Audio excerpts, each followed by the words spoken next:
енді былай бөлмеу керек шығар енді өнерді қоғамнан деген сияқты, білмеймін енді. Жалпы мазақ естимін енді бір жігіттерден. Сен бірдеме өзгерткің келе ма, ха-ха-ха, суретің бірдеме өзгерте ма деген сияқты. Сосын ойлаймын да енді, өнер түсінбей тұр ғой. сөз бар ғой, тамшы тас теседі деген сияқты ғой енді. Мен ойлаймын, біреуге болмаса біреуге әсер етсе екен, біреуге болмаса біреуге ой салса екен.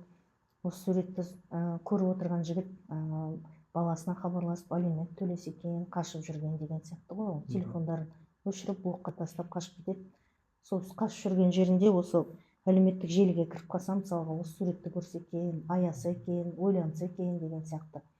Сосын әке-шешеңе хабарластың ба деген сияқты суреттер бар. Мысалға студенттер көп оқу деп кетеді, жұмыс істеп кетеді, әке-шешесіне хабарласпайды.